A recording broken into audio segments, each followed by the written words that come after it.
com vocês a história de hoje, a Cova da Negra. Essa história é aqui da região do Cariri. Aconteceu lá para as bandas da Catingueira. Conta-se neste livro aqui, do Baú da Leitura, escrito por Ana Rosa Dias Borges, e foi todo ilustrado, os desenhos, por João Bosco. Esse livro conta a lenda da Cova da Negra. Vocês querem saber? Sim! Então vamos prestar bastante atenção. A Cova da Negra, quem conta para nós é um homem chamado Zé de Tinga. Zé de Tinga, dizem que ele era bem pretinho, porque ele era descendente das pessoas lá da África, do outro lado do país, lá no outro continente. Pois é, Zé de Tinga gostava de passear todos os dias de manhã cedo ao raiar do sol, o seu cavalo.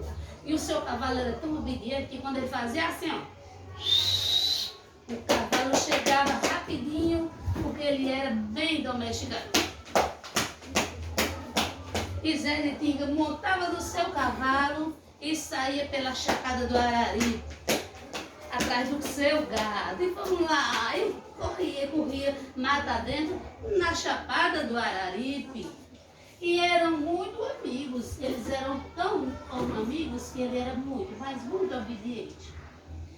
Zé de Tinga, com o seu conhecimento da história da região, conta que para as bandas do Cariri havia um coronel muito, mas muito valente, chamado Coronel Quinco. Pois é, o Coronel Quinco, assim como os outros daquela época, tinham os negros como escravos.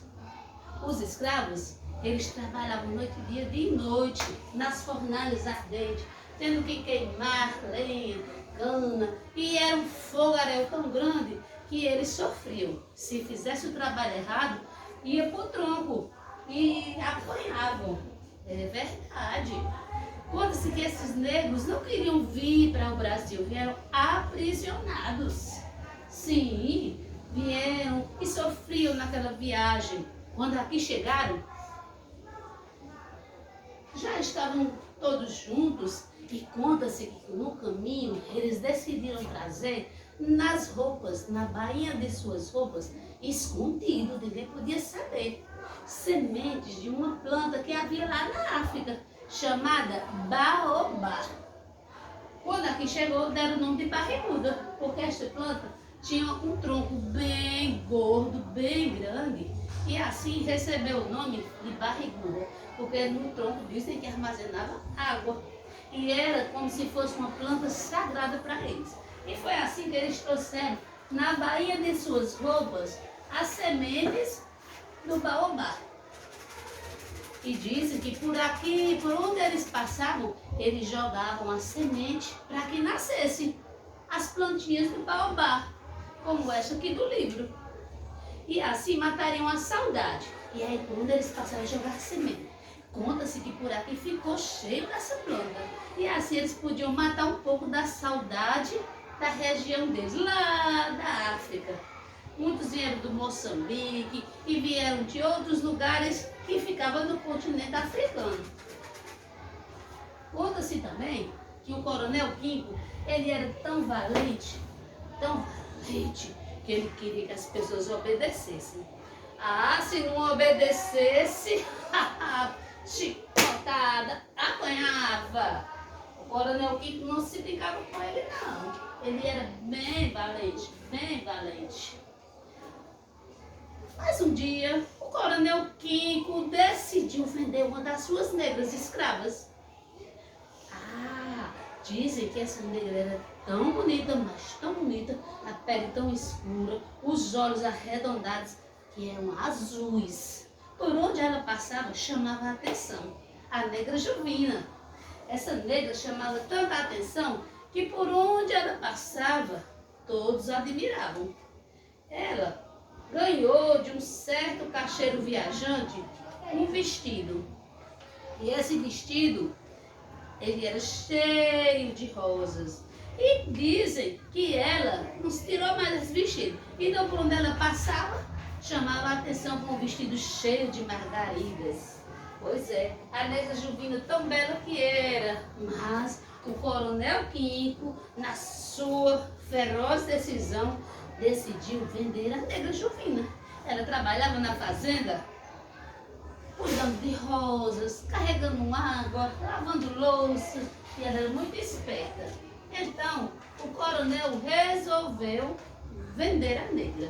Chamou o coronel também, conhecido dele lá para as bandas do Pernambuco, e disse: olha, tem uma negra trabalhadeira, olha só, ela é tão forte, saudável. Vamos me dar logo essas moedas e compre esta negra, você não vai se arrepender. Nisso, Juvina ficou sabendo. Ela ficou tão preocupada, não conseguia dormir.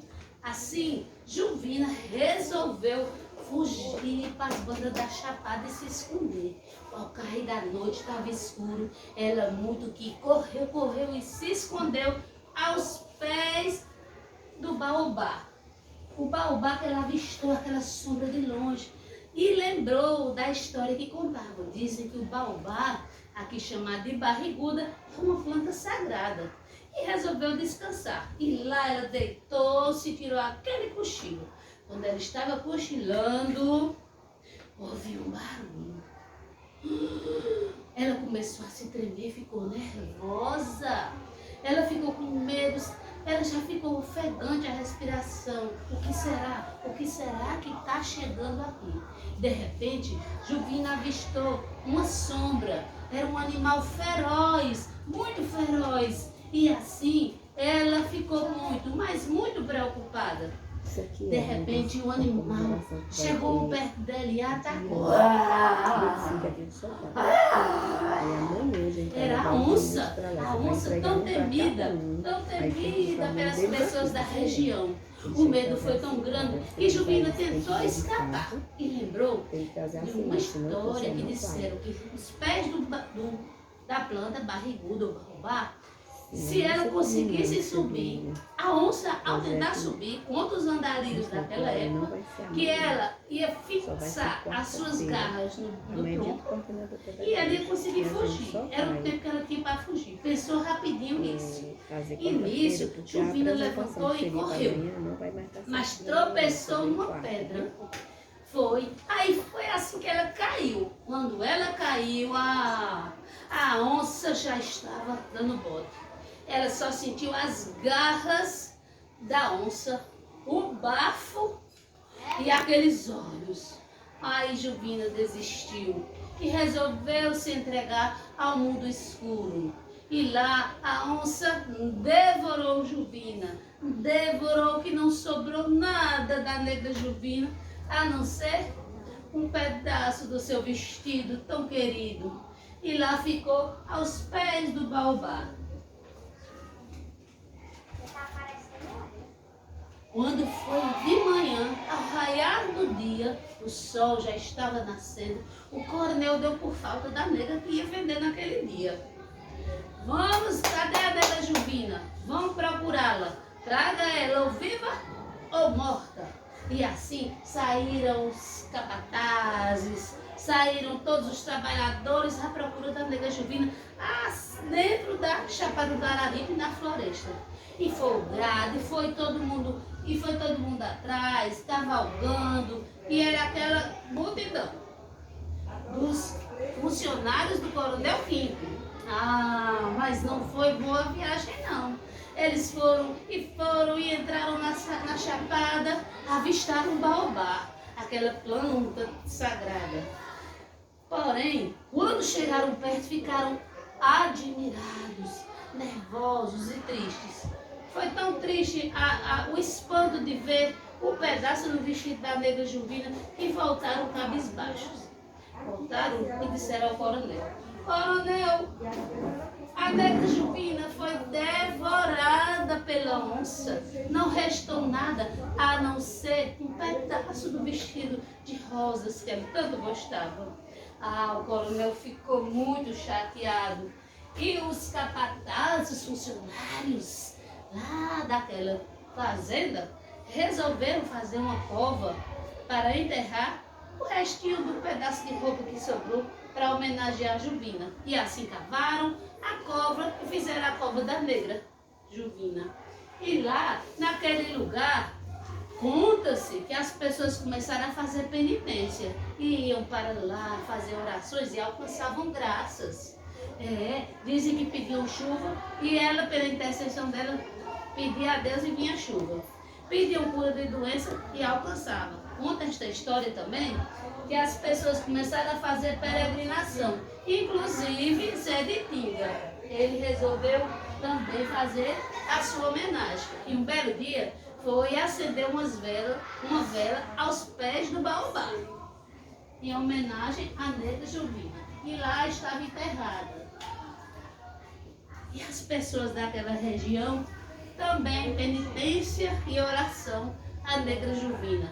Faziam suas orações e faziam suas orações. E essa é a história do baú da leitura, escrita por Ana Rosa.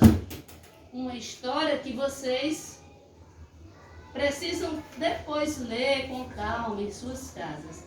Uma história que conta e dizem que essa história aconteceu aqui para as bandas do Crato, na região do Cariri.